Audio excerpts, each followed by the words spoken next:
Buenas tardes. Como os ha contado Manolo, vamos a presentar esta primera novela de Azahara Palomeque, Huracán de Negras Palomas, un verso tomado del poeta de Nueva York de Federico García Lorca. Voy a empezar imitando a los concejales de cultura de los pueblos cuando presentan a alguien que es echar mano de la Wikipedia, en este caso de la biografía que aparece aquí en la solapa. Azahara Palomeque nació en 1986, en Badajoz, supongo. ¿No? Ah, bueno. La Wiki pone que en el sur. Aquí también pone el sur, pero el sur... Es un misterio. Un misterio, bueno. Pregúntaselo a mi madre, que está en el medio. Yo no estoy autorizada. Bueno, escritora, periodista, ha publicado varios poemarios, ensayos también, como Año 9, Crónicas catastróficas de la era Trump, en 2020, y Vivir peor que nuestros padres, Anagrama 2023, que creo que es el último libro, ¿no?, que has estado moviendo por ahí, antes que esta novela. Azahara es doctora en Estudios Culturales por la Universidad de Princeton, y tras una larga emigración en Estados Unidos, yo creo que como 13 años, ¿no?, que está por allí, pues bueno, pues se ha vuelto a casa y esta es la primera novela que escribes ya a la vuelta, ¿no? No, me comentabas antes que se escribió allí. Vale, que se escribiste en Filadelfia. Bueno, la estructura que yo he pensado para esta presentación es hacerle una serie de preguntas y que ella las conteste, y de esa forma pues nos irá introduciendo en el contenido, en la trama de la novela. Quiero decir con esto que si a raíz de lo que ella vaya comentando os surge también a vosotros alguna pregunta, pues lo hacemos mucho más dinámico, no es una cosa así entre ella y yo solamente. Que es probable que os surjan también a vosotros cuestiones, ¿no?, a partir de lo que ella vaya comentando. Bueno, mi primera pregunta a Azahara es cómo surge la idea de escribir esta novela. Bueno, muchísimas gracias por venir, por estar aquí y por haberme hecho caso con lo del juego de la silla. ¿Cómo surge esta novela? Tiene mucho que ver con mi estancia en Estados Unidos, con lo que yo estaba viviendo en aquel momento. La novela la escribí en el año 2021, en plena pandemia, un momento de muchísimo conflicto allí, además, conflicto político, recordemos el asalto al Capitolio.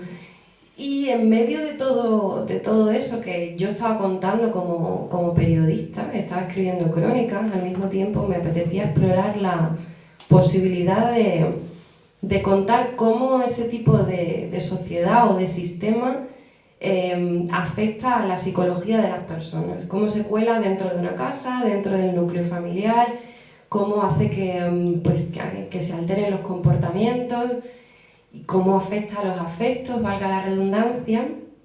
Y yo venía escuchando una historia que se repetía en dos compañeros de trabajo distintos, cada uno en su respectiva familia habían adoptado a una niña negra.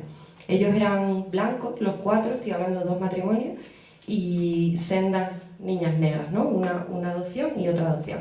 Y me contaban historias muy parecidas, como mi hija no se adapta, nos hemos cambiado de barrio, al principio vivíamos en uno negro para que ella estuviera a gusto, pero entonces los padres se sentían extrañados en ese ambiente, luego nos mudamos a otro y entonces era la niña la que no encajaba, la he llevado a una peluquería para que le hagan trencitas, pero es mi peluquera blanca y no sabe cómo hacerlas. O sea, una experiencia de inadaptación que tenía que ver pues con dinámicas estructurales, como cómo funciona esa sociedad, lo segregada que está, etc. Al yo escuchar esas historias, pues ya el personaje de Violet, que es una de las protagonistas, Violet en la novela tiene 17 años y es una niña negra adoptada por padres blancos, ¿no? Y en la novela se van repitiendo las voces, los monólogos interiores de primero ella, la niña, luego el padre y luego la madre. Pues lo que hice, después de ver una entrevista con Luis Landero, en la que él decía que el mejor personaje sale de mezclar dos personas reales. Entonces yo mezclé como las dos familias reales y sobre todo las dos niñas reales, que una tenía 10 años y la otra no era una niña, tenía 25, y creé el personaje de Violet, ¿no? Que es parecido a ambas, pero completamente distinto, completamente ficcional. Y así, pues fue como surgió el primer personaje. Luego me di cuenta de que no podía montar una novela basándome solo en un personaje, y luego fui incorporando el padre, la madre y toda la historia, que además tiene una trama policial en algún sentido, y fue saliendo de ahí. Pero el germen fue pues ese drama, ¿no?, que vivían mis compañeros de trabajo y que yo quería explorar sabiendo que respondía a circunstancias estructurales, pero explorarlo desde la psicología. La siguiente pregunta, quédate con el título. Bueno. La siguiente pregunta que yo te planteaba era si había algo de real en esos personajes. Evidentemente sí lo hay, ¿no? En el de Violet hay algo de real, claro, porque al final ella es una... O sea, yo me invento ese personaje, pero basándome en dos historias que había escuchado, ¿no?, de estas dos jóvenes, o bueno, una niña y la otra una joven negra, y ahí sí que hay, pues, bueno, parte de realidad. Luego le añado también componentes que tienen que ver conmigo misma, ¿no? Pero, por ejemplo, la madre, Ashley, es un personaje completamente de ficción. Ahí sí que entrevisté a una de las madres que había adoptado a una niña negra para saber cómo fue el proceso de adopción y para conocer un poco la frustración de no poderte quedar embarazada y decidir, ¿no?, y tomar esa decisión de cómo adopto. Pero a partir de ahí, o sea, es un personaje completamente inventado, y la figura del padre, Matthew, también es un personaje completamente inventado, ¿no? Cuando se dice completamente, o sea, obviamente la novela se desarrolla en un ambiente más o menos universitario, no todo el rato, pero sí que... Entonces, y yo estaba en ese ambiente, o sea, vas cogiendo rasgos, ¿no?, de gente que conoces, de compañeros, pero no hay alguien que sea Violet o Ashley o Matthew en la vida real. La novela, ya aquellos que os animéis a leerla, arranca con un primer capítulo, podríamos llamarlo, primer capítulo con un lenguaje que no es el lenguaje habitual de la novela contemporánea. Es una edición cargada de metáforas, de símbolos, de imágenes. Está muy bien trabado con esa sensación de huracán, porque lo que describe ese primer capítulo es el huracán que asola esa ciudad que tenía un nombre muy divertido. New Wonder. Nueva Maravilla. Y arrasa con gran parte de la ciudad, por supuesto haciendo menos daño en los barrios de los ricos, que es donde vive esta familia. Una vez que pasa ese primer capítulo, que realmente a uno lo tensa, ¿no? La novela ya entra en una coloquialidad, y a mí me planteaba la pregunta que si esto lo hiciste así aposta, esa función retórica del primer capítulo, a diferencia del resto, ¿no?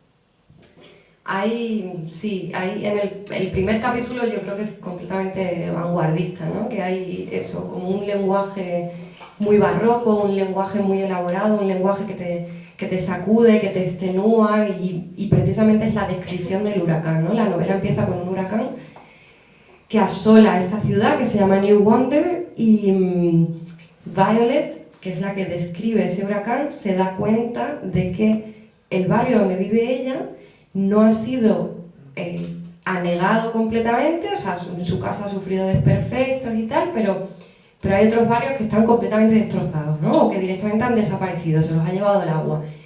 Y ese es el desencadenante de la pregunta de por qué yo, que soy negra, no vivo en una casa que todavía se mantiene en pie, y cuando ve la tele dice, jolín, los barrios negros donde se supone ella debería vivir por nacimiento, ¿no?, son los que más han sufrido los efectos del huracán, ¿no? Entonces esa es la pregunta que, digamos, desencadena luego la trama de de la novela, ¿no? ¿Por qué yo me he salvado y los demás no si somos de la misma raza, más o menos, ¿no? Simplificando. Y a lo que voy, al lenguaje. Claro, cuando tú haces cine, pues tú tienes música, tú tienes el efecto del montaje, la luz, tienes un montón de recursos.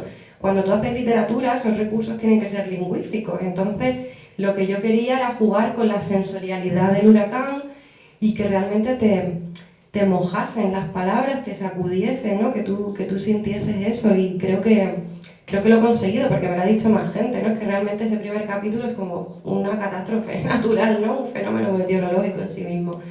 Luego ese lenguaje aparece a veces, que tú me lo dijiste, Antonio, a fogonazos, ¿no? Que me gusta mucho la expresión. Aparece a fogonazos, sobre todo en la figura de Violet, que quizás sea la más crítica con el sistema, pero yo no podía mantener ese lenguaje durante toda la novela, porque es verdad que 200 y pico páginas de ese lenguaje, o sea, es un lenguaje poético, por algo la poesía es breve, ¿no? Es extenuante, sí, no se mantendría a nivel novelístico. Y luego había una intención implícita, pues, de contar una historia y de diferenciar las voces de los tres personajes, que sí que yo eso lo trabajé mucho, ¿no? Luego empieza a hablar la madre no tiene nada que ver con Violet, Ashley es blanca, clase alta, o sea, ella es decana de la universidad, además, una mujer independiente de armas tomar, y a ella no le va ese lenguaje, ¿no? Habla, de hecho, de manera muchísimo más directa y más coloquial. Y luego el padre, pues igual, es otra personalidad distinta, entonces sí que es verdad que los fogonazos aparecen cuando aparece Violet, que es la que sostiene ese lenguaje poético. Luego los demás no podrían hablar así, ¿no? Si los pongo todos a hablar igual, no se me distingue la personalidad de cada uno. La novela es un torpedo de profundidad al modelo WASP, del White Anglo-Saxon Protestant, aunque revisado desde una revisión progresista y socialdemócrata de la idea de la familia interracial. Tú describes muy bien el horror que te produce ese modelo. ¿Hasta qué punto lo experimentaste en tu vida en los Estados Unidos? Bueno, por aclarar lo que es WASP, White Anglo-Saxon, pues la sociedad eso, blanca anglosajona, que podríamos llamar bien pensante, incluso clase media, media alta, normalmente votante demócrata. No sé quién decía que para entender bien a tus personajes tienes que saber a quién votan, ¿no? Pues esta gente votaría a Biden, ¿no? Son votantes los padres, ¿no? La chica todavía no puede votar porque tiene 17 años. Hay una voluntad de describir ese tipo de sociedad que además, o sea, son seres, digamos, bien pensantes y progresistas. Esto me lo dijo Isaac Rosa en una presentación de esta novela en Sevilla, dice, y aún así qué daño hacen, ¿no? O sea, porque no cuestionan necesariamente las estructuras del sistema, pero si tú lo piensas, es una familia pues que ha decidido adoptar a una niña negra. El padre es hijo de inmigrantes cubanos, o sea, hay como una tolerancia hacia la migración. Son gente que cuando adopta lo ven como una obra filantrópica de caridad, o sea, que son gente como que donan a los pobres y tal. Y aún así existe pues un daño que están causando. Yo ese modelo lo viví sobre todo en la universidad, ¿no? Porque al final hay un racismo que permea todo eso debajo de esa sociedad bien pensante, y hay una falta de cuestionamiento del sistema, ¿no? Y siempre que les vaya bien en términos económicos, lo demás casi que se va ajustando, como ese favorecer la migración o ese intentar no ser racista, se va ajustando a cómo ellos se adaptan al sistema económico. Y de hecho, por ejemplo, la madre, si te acuerdas, pues acaba por aprovecharse de alguna manera de esas bondades, ¿no? De su antirracismo para ascender en el trabajo, ¿no? Entonces, por ahí viene un poco la crítica sistémica.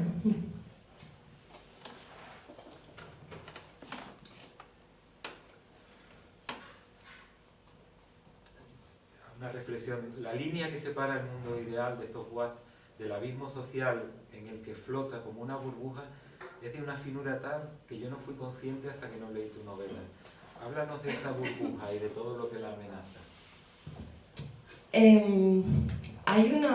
Yo creo que el primer huracán, o sea, el primer capítulo del huracán actúa un poco como aviso, ¿no? De que cualquier fenómeno meteorológico de estos que estamos viendo, además cada vez más dañino, puede, si no dañar esa burbuja blanca de clase media, media alta, por lo menos agrietarla, ¿no? Que es lo que le pasa un poco a la casa y que es lo que le pasa a los personajes, que a partir del huracán la familia va poco a poco decayendo y desmoronándose.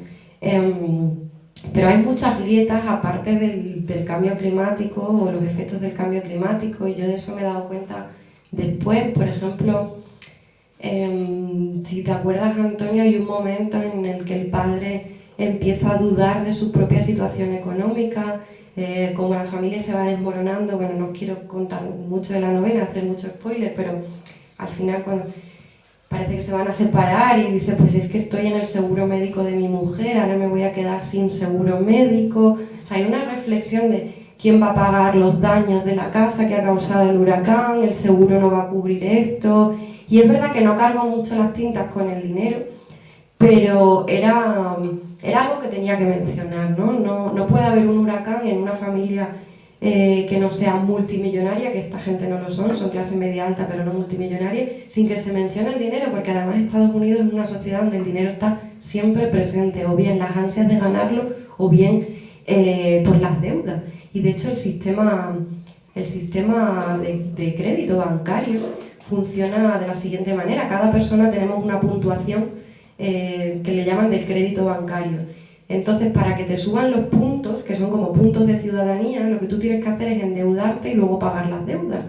A mí no me gusta endeudarme, pero cuando viví allí me vi forzada a tener una tarjeta de crédito, y aunque tuviera dinero para pagar las compras en el momento, pagaba con la tarjeta de crédito y luego lo pagaba un mes después, precisamente para que me subiera la puntuación, ¿no? Entonces, ese tipo de sistema bancario, el cambio climático, la presencia policial, que es otra de tus preguntas, está constantemente agrietando esa burbuja. Nunca es una burbuja total. O sea, no, en la ficción esto aparece de manera muy velada, ¿no? Pero sí que está ahí. Y es que la sensación es que, bueno, viven en una buena casa, en un barrio bueno, la niña va a un buen colegio, pero que todo eso está cogido con alfileres, ¿no? Y ves cómo en un momento dado todo eso estalla. Entonces, pero eso puede pasar, o sea, pasó con el huracán, en este caso concreto, porque esa es la novela, pero te puede pasar con un cáncer, que tú tengas una buena casa, con tu jardín, con no sé qué, con tu incluso con criados, ¿sabes? Con gente que te corta el césped y que de repente tengas que pagar un cáncer. Y dices, ¿y ahora qué hago? Tengo que vender la casa, ¿no?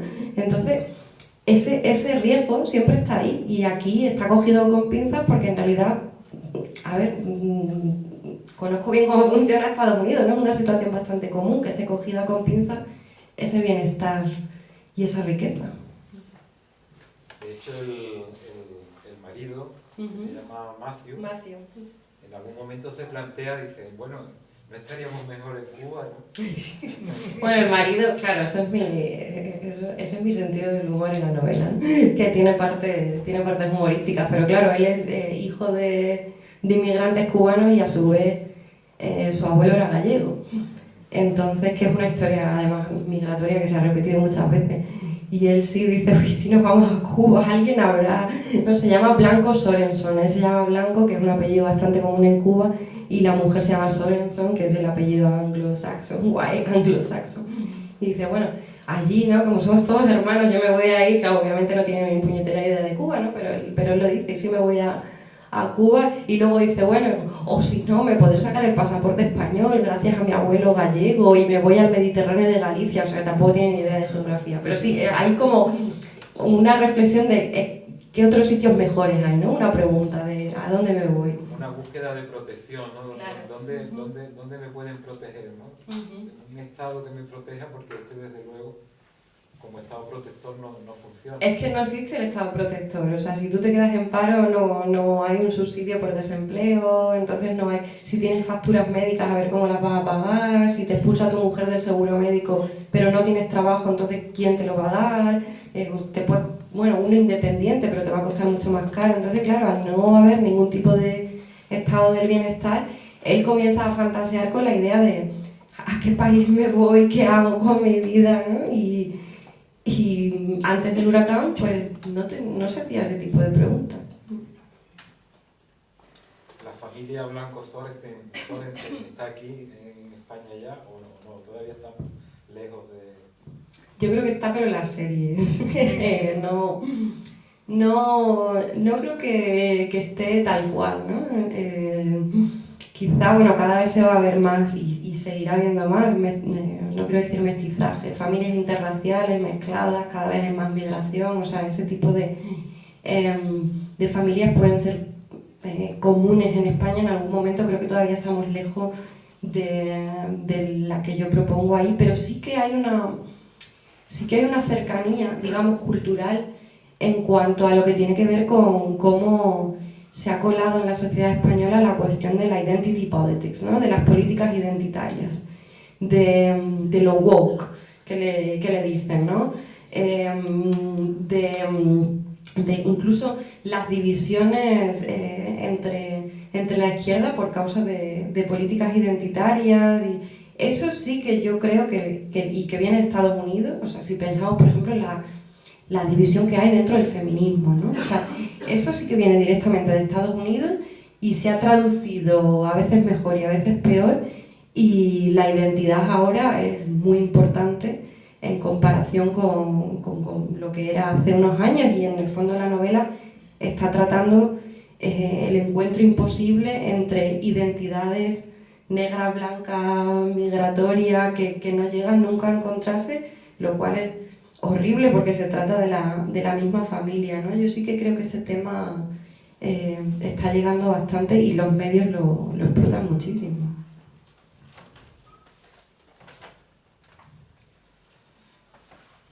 Yo tengo unas anginas horribles, por eso estoy bebiendo agua todo el rato. Otra idea que está muy bien trazada a lo largo de la novela es cómo la hija va perdiendo asideros, ¿no? a este mundo. Y eso está muy bien reflejado en el lenguaje y es una idea muy original. Como decías antes, la literatura carece de otro soporte aparte de la lengua, y desde luego aquí acertaste, ¿no? De lleno. El lenguaje es una posibilidad de esas afueras que aparecen en la novela para ella. Afueras del capitalismo. Las afueras del capitalismo. Sí, no. Es verdad que hay una relación interesante que es la que tiene ella, Violet, con el lenguaje, ¿no? Porque por una parte es una chica como muy leída, la lleva a los padres a los mejores colegios y bueno, tiene una amplia cultura, pero por otra parte ella rechaza ese modelo de familia, no se siente integrada, rechaza ese tipo de sociedad, y en algún momento lo que hace es rechazar el lenguaje, ¿no? El lenguaje, como el lenguaje es una herencia, que al final no inventamos nuestras propias palabras, sino que las heredamos de los demás, ¿no? Las aprendemos con nuestros padres, con nuestros compañeros de colegio, etc. Y el lenguaje es una herencia.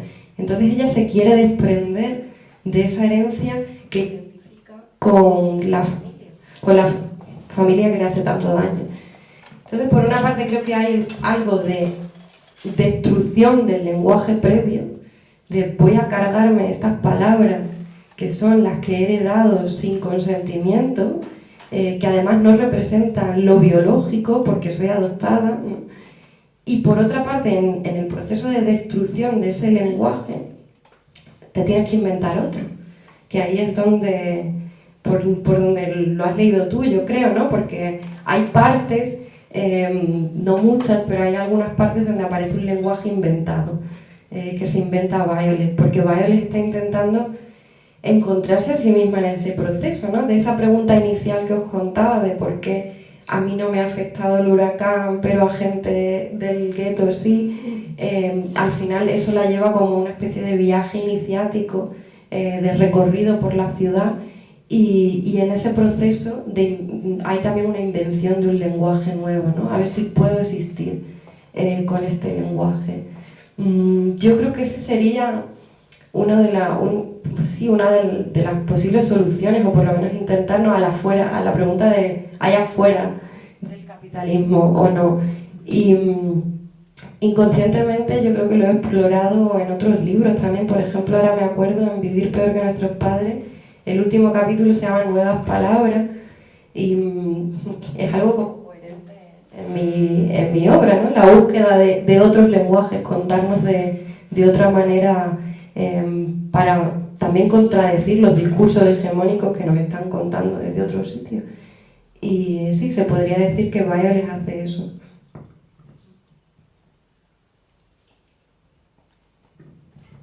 ¿Dónde se tocan, más allá de la violencia y de la explotación, los muchos mundos que aparecen en la novela? O bien no se tocan, y la sociedad norteamericana es una sociedad de compartimentos estancos. Se tocan en lo que tiene que ver con la precariedad, la violencia y la posibilidad de que se te desmorone todo, ¿no? En cualquier momento. Pero aquí hay un intento por reflejar la incomunicación entre los personajes, que es otro de los temas, yo creo, recurrentes en la obra que he escrito. Y la respuesta a tu pregunta en realidad me la dio el otro día un profesor de la Universidad de Córdoba, que él es especialista en Góngora, y me mandó un email, le había leído la novela y me decía: me encanta el hecho de que utilices el monólogo interior, porque claro, cada personaje habla consigo mismo en realidad, pero no hay comunicación entre ellos, y me decía, es como la mejor técnica narrativa para contar esa incomunicación. Y yo no había caído en eso, o sea, yo esa decisión la tomé de manera inconsciente. Y cuando, claro, leyendo su reflexión dije, claro, tiene sentido, ¿no? Entonces en realidad yo creo que hay demasiados compartimentos estancos, en el sentido de que no se pueden comunicar entre ellos, de que no se entienden, y muchas veces en la novela aparece la misma historia contada 2 o 3 veces de manera distinta, porque el padre la vive de una manera, la madre de otra y la hija de otra, y tú dices, bueno, ¿cuál es verdad? Pues es que para cada personaje significa algo diferente, ¿no? Y ahí se ve pues la imposibilidad de congeniar y de hacer piña, ¿no? Y de quererse, vaya. ¿Cómo se sostiene la ideología del triunfador en un mundo que solo produce exclusión, fracaso y miseria para la inmensa mayoría? Esto es dificilísimo de contestar. O sea, ¿cómo se sostiene? Se sostiene a través de los medios, se sostiene con un nacionalismo que es muy poderoso. Es verdad que el nacionalismo se inculca desde siempre, desde que eres pequeñito en los colegios, cuando os sonará, ¿no?, de todas las películas que hay banderas norteamericanas en cada esquina, incluso en la portada, la voy a explicar. Esto es una foto del Katrina, y una foto real sacada de la biblioteca del Congreso. Y se ve una casa completamente destrozada por el huracán, y lo que hay es una bandera, ¿no? Y hay fotos también muy curiosas de mendigos durmiendo, arropados en la calle, arropados con una bandera de Estados Unidos, ¿no? O sea, aunque este país me rechace, me condene al ostracismo, a los márgenes del sistema, yo lo sigo abrazando y me arropo, ¿no?, con la bandera, que es muy significativo. Yo creo que el nacionalismo es clave a la hora de sostener esos cimientos ideológicos. Por otra parte, creo que se están resquebrajando, o sea, que la gente más joven ya no compra el relato de manera, pues, como lo hacía la gente más mayor, quizás porque sufre más precariedad económica, y de hecho hay encuestas que dicen que los jóvenes ya no creen en la democracia, o que un gran porcentaje de ellos no creen en la democracia, mientras que la gente de generaciones anteriores sí sigue creyendo. O sea, creo que es un modelo en declive y y que tienen sus grietas, aún así, bueno, se sostiene. La universidad como empresa, ¿qué tiene de positivo y qué de negativo? Y si también es trasladable el modelo aquí. Lo digo porque los padres trabajan en la universidad y lo que Azahara cuenta de la universidad también es una cosa espeluznante. Muy gracioso. Ese modelo poco a poco está llegando, por ejemplo, la ANECA en realidad ha sido como una especie de... Esa es la agencia que regula, digamos, el mérito dentro de la universidad. Ha sido una especie de copia del modelo anglosajón, de acumular puntos por publicaciones, todo esto. Y es verdad que los dos padres, Ashley y Matthew, trabajan en la universidad, pero Ashley es decano. Para llegar a decano tienes que ser primero, obviamente, catedrático, profesor titular, catedrático, y luego te hacen decano. Y además la universidad norteamericana hay muchas puertas giratorias entre los altos cargos universitarios y la política. Que de hecho, al final ella dice, bueno, a ver si luego puedo dar el salto a Washington, ¿no? Y esto es verídico. La rectora de la universidad donde yo trabajaba, la Universidad de Pensilvania, después de ser rectora, Biden la colocó de embajadora de Estados Unidos en Alemania y es el cargo que tiene ahora, o sea que eso es bastante común. Entonces, por una parte, hay una élite de profesores muy vinculados a la política, de profesores que además ascienden no necesariamente por méritos académicos, sino dependiendo de cuántos donantes sean capaces de atraer. O sea, si yo consigo que Pfizer, ¿no?, o Moderna done a la universidad para hacer tal investigación y me dan 2 millones de dólares, pues eso se considera mérito académico, cuando en realidad pues no has publicado nada. Entonces, ese modelo está ahí. Y luego está Matthew, que él era abogado migratorio. Los abogados de inmigración en realidad ganan muy poco porque suelen ser de oficio, un inmigrante no se puede pagar un abogado pues, que le lleve la miseria que tiene encima, y él decide incorporarse en el eslabón más bajo de la universidad, que sería el equivalente a profesor asociado aquí, o sea que te pagan por la asignatura que das, pero no eres fijo, no eres titular, no eres nada, ¿no? Y él lo hace pues por el bien de su matrimonio, para estar los dos en la misma universidad con la mujer y para tener más tiempo para cuidar a la niña. O sea, en realidad es una masculinidad atípica, porque aquí el personaje fuerte es Ashley, es la madre, ¿no? Y ahí se ve, o sea, a mí me daba juego para contar pues la cara reluciente y rica de la universidad y la cara más miserable, que es la del profesor asociado, y casualmente viven en la misma casa, ¿no? Y no hay un componente autobiográfico ahí, pero sí que es verdad que todos los años que estaba en Estados Unidos yo estaba o bien estudiando o bien trabajando, o las dos cosas, en 3 universidades distintas. Entonces es un mundo que conocía muy bien y que me permitía introducir personajes por ahí y al mismo tiempo verle las entrañas al monstruo, ¿no?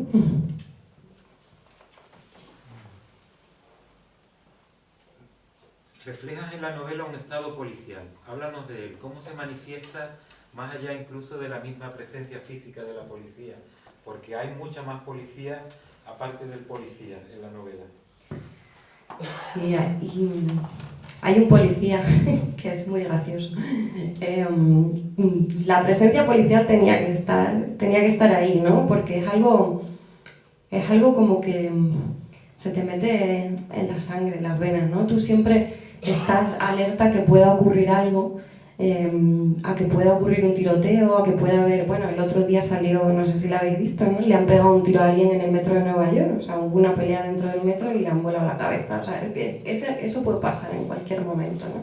Y ese tipo de violencia, pues implica una respuesta que es la violencia del Estado, ¿no? Y la presencia de la policía. Aparte de la policía, las universidades tienen su propia policía universitaria. Entonces, cuando tú estudias o trabajas en una universidad, sabes que no son guardias de seguridad, que se le llama University Police, o sea, es policía universitaria. Aparte está la Guardia Nacional, aparte, entonces hay como montones de cuerpos represivos, ¿no? De instituciones que limitan tu sensación de libertad, lo que puedes hacer, lo que puedes decir, y que además te provocan una gran inseguridad porque la policía es de gatillo fácil. O sea, yo cuando veía a la policía tampoco me sentía demasiado segura porque decía, bueno, ahora pues yo hablo con acento y con la cara que tengo, que además ellos pensaban que yo era de Oriente Medio, pues casi que me voy, ¿no? Entonces eso está ahí, pero por ejemplo, poniéndome un poco Foucaultiana, ¿no? El colegio aparece ahí, el colegio de Violet, que también es una institución represiva, y de hecho hay vínculos, son compartimentos porosos entre la policía y el colegio, y hay, no quiero revelar, es una de las escenas más fascinantes de la novela, según me ha dicho mucha gente, pero bueno. Además que yo esto no es posible. Es que, bueno, ¿Qué me estás contando? sí es posible, sí es posible. Sí que hay, no lo voy a contar todo, ¿no? Pero sí hay presencia policial dentro de los colegios. O sea, eso es habitual y puede ocurrir que si una situación se te va de madre y no eres capaz de establecer una disciplina pedagógica, digamos, y el maestro o la profesora no es capaz de imponer orden, que intervenga la policía. Entonces, eso es verdad, y hay muchos casos que aparecen ahí, que hay gente que me ha dicho, esto es exagerado. Digo, no es exagerado. O sea, yo estaba escribiendo crónicas al mismo tiempo, estaba leyendo la prensa, lo que aparece ahí no es reflejo de la prensa, pero sí que es verosímil si tenemos en cuenta las situaciones que se dan, ¿no? Entonces, pues por ahí el estado policial también puede empezar en el cole. Y de hecho, bueno, ya el último detalle es que hacen ensayos para prepararse ante un posible tiroteo, ¿no? O sea, tú tienes a tu niño de 5, 6, 7 años y la maestra diciendo, venga, ahora nos ponemos debajo de la mesa, por si viene el malo. Eso se da en todos los colegios.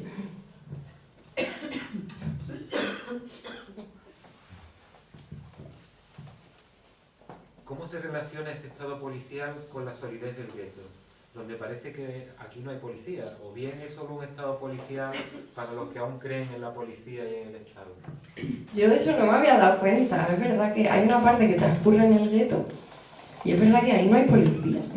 Me he dado cuenta después, y en realidad tiene sentido, ¿no? Porque el gueto se sostiene como mundo aparte.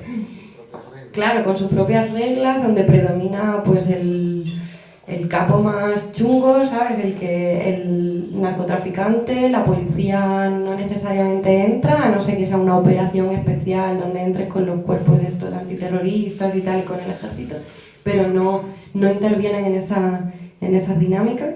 Y bueno, tiene todo el sentido, porque además en su funcionamiento marginal no solo es que no haya policía, tampoco hay servicios básicos, tampoco, si te acuerdas de la escena, bueno, Violet se mete en algún momento en el gueto y tiene mucha hambre y va buscando algún sitio donde poder comprar comida y no lo encuentra. Y dice, jolín, ¿y ahora qué voy a hacer? Porque además ella tiene problemas mentales y se tiene que tomar la medicación, en fin. Y como, ¿qué voy a hacer? ¿Qué voy a hacer? Eso responde a un fenómeno real, por eso digo que es que exageran. No exagero. Eso se llama desierto alimenticio, porque hay zonas, o sea, está súper estudiado, hay zonas donde es imposible encontrar comida de calidad. Entonces, a varios kilómetros a la redonda tienen gente sin acceso a fruta, verdura, carne en condiciones, leche. Entonces, ella está reflejando una situación veraz. Obviamente yo no digo esto es un desierto alimenticio, sino que la de buscando sitios para comprar comida y que no los encuentra, ¿vale? Pero sí que es un universo con reglas aparte.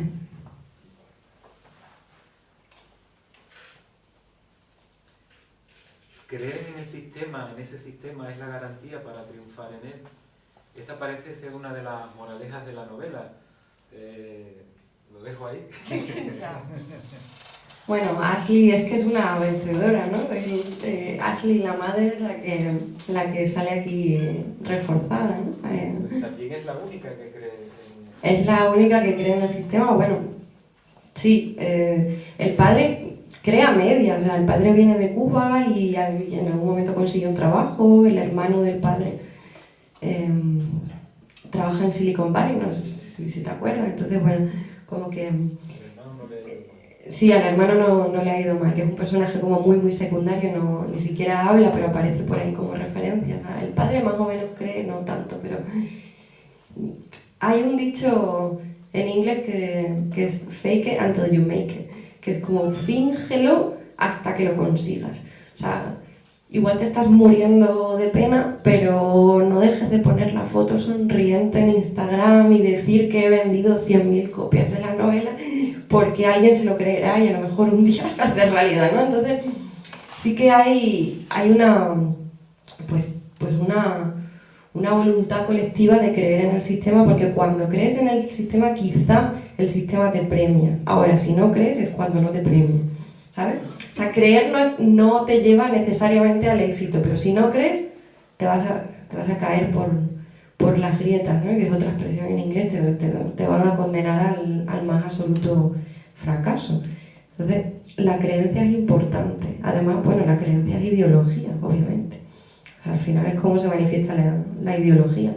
Y luego hay una intención también de describir, no muy minuciosamente, pero sí de contar con pinceladas de dónde viene cada uno. Y Ashley, ella viene de una familia bien, ¿no? Entonces también es cierto que si has tenido unos padres ya de por sí acaudalados, y es más normal que tu trayectoria sea ascendente, ¿no? Que precisamente contra eso se revela Violet. Como no, a mí no me mandéis a la universidad, que yo soy distinta.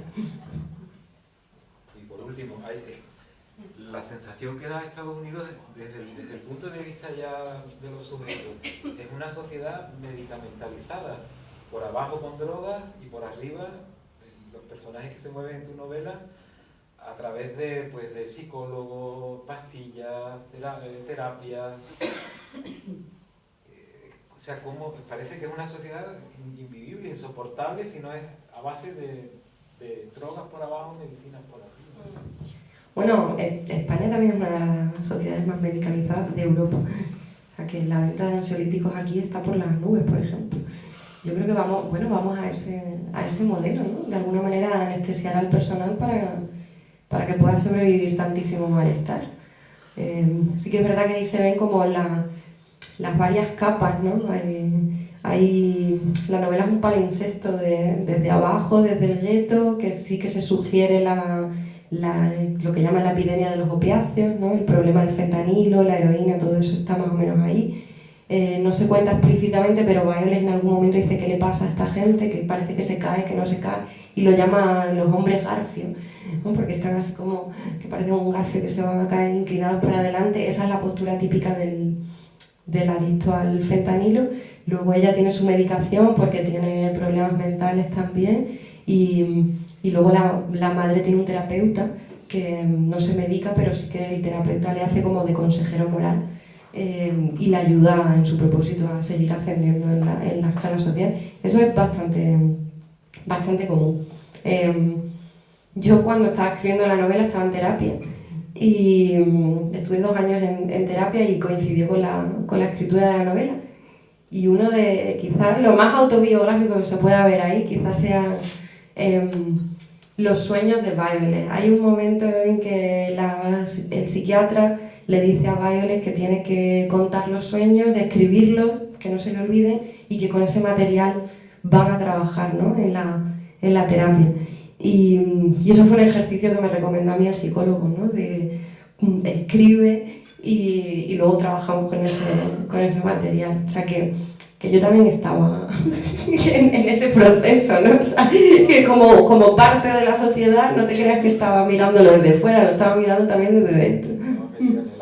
Completamente. Eso digo que es una cosa como una sociedad insoportable vivirla. Uno tiene que estar medicamentalizado.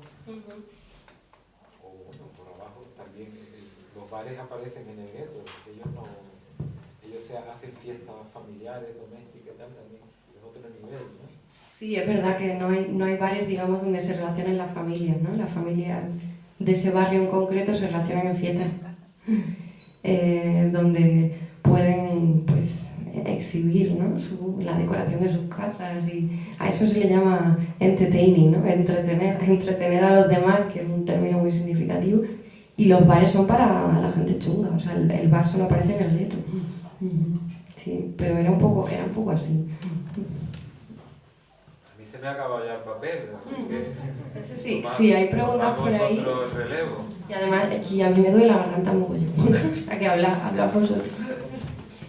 En los 12 años que has estado en los Estados Unidos, ¿has ido a algún servicio religioso? ¿Y es tan importante realmente las religiones allí? No he ido a ningún servicio religioso durante esos años. Antes de vivir en Estados Unidos, sí que estuve un par de veces con becas de inglés y pude ir a servicios religiosos menonitas, que es una religión muy cercana a los Amis, pero sí que ellos aceptan la electricidad, por ejemplo, ¿no? La modernidad, la tecnología.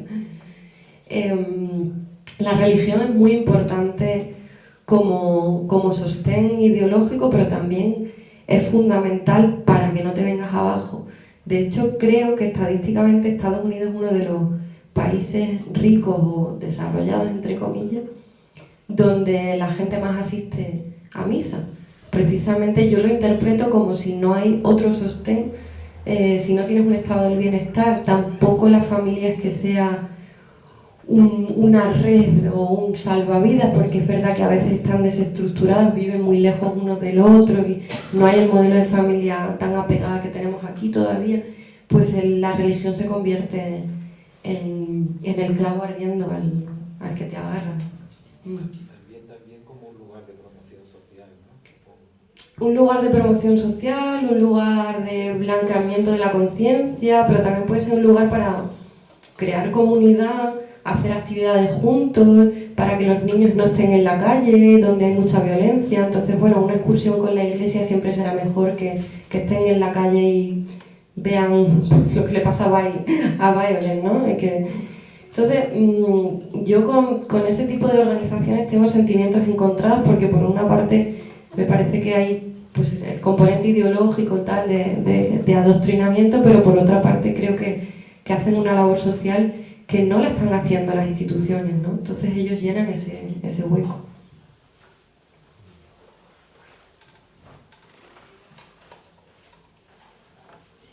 ¿Qué rescatarías de los Estados Unidos? ¿Si rescatarías algo? Yo rescaté a mi marido y está muy agradecido. Y poco más. Mira, hay muy pocas personas con las que sigo en contacto, pero sí que es verdad, bueno, hay excepciones. Amy, que aparece en los agradecimientos, es una de las madres que adoptó a una niña negra y que más me ayudó a escribir esta novela. O sea, hay veces que te encuentras con gente maravillosa a la que luego echas de menos, y ella sería un ejemplo. Pero del país, así como sociedad, como estructura, yo creo que hay muy poco que rescatar.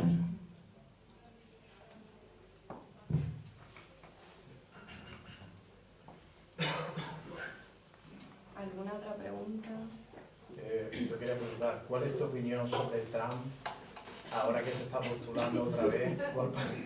Es que me gustaría saber, tú que has vivido, ¿cuáles son las razones que llevan a los estadounidenses a votar a una persona que tiene esos problemas judiciales, que tiene, bueno, esa manera de comportarse y todo eso? El análisis sobre alguien que ha vivido allí. Bueno, los blancos Sorenson no votarían a Trump. No sé, es complejo. A Trump le han hecho la campaña las causas judiciales que tiene abiertas. Le han servido para posicionarse, sí, como favorito en las elecciones, y desde luego para monopolizar el Partido Republicano y que en las primarias no haya tenido oposición. Aquí yo no tengo una respuesta, o sea, tengo preguntas, ¿no? ¿Cuál es el rol de la prensa y los medios de comunicación cuando eso te sirve como propaganda? ¿Por qué han difundido tanto su propio mensaje de esto es una caza de brujas? O sea, porque lo que hace es victimizarse. y eso le sirve como trampolín. ¿Puede haber algo en la sociedad americana que... Bueno, no sé, puede haber algo en Madrid que hace que Ayuso esté replicando el modelo. No sé, tendría que hacer terapia con ellos para responder. Es complejo.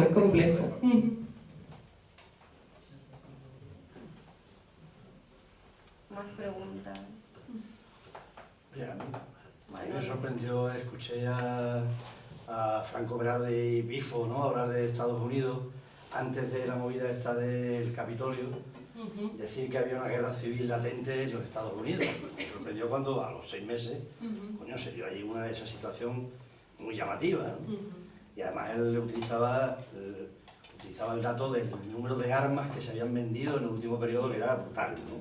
Entonces, esa guerra civil de la que habla Bifo, o de la que es una lucha de clases, ¿no? ¿Qué tipo de guerra? Porque que está latente ahí, ¿no? Sí, es una sociedad que está masacrándose a sí misma continuamente, ¿no? Con el estado policial, con una lucha de clases, una lucha racista. Hay un racismo estructural fortísimo, hasta el punto de privarte del derecho al voto. Por ejemplo, si vas a la cárcel en algunos estados, aunque luego cumplas tu condena, te privan del derecho al voto. O sea, hay cierta población que nunca ha llegado a obtener como el 100% de grado de humanidad. Es curioso porque cuando empezaron las protestas por el asesinato de George Floyd, ahí el país fue realmente cuando estalló. Y ahí yo estaba escribiendo esta novela.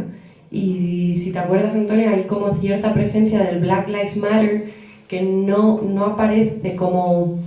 No tiene un papel protagonista, pero está como en las calles, ¿no? Y amenaza un poco en algún momento Ashley se ve como que empieza a tener miedo, por eso se acerca a este policía que luego le intenta proteger. Y sí que el clima que yo viví era así, y no es nada exagerado la expresión guerra civil. Cuando hubo antes del asalto al Capitolio, ya se sabía, ya había analistas en prensa diciendo que Trump no iba a aceptar los resultados electorales a no ser que le fueran favorables.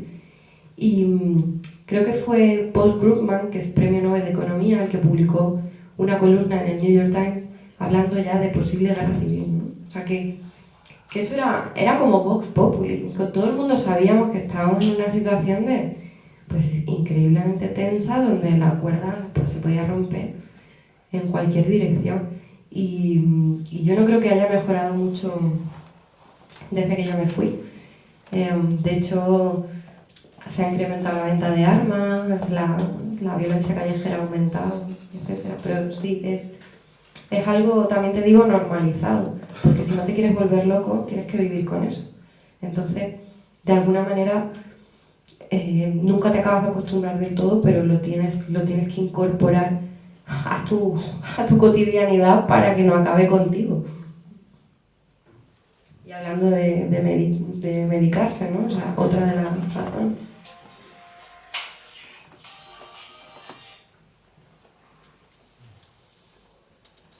Si hay alguna otra pregunta.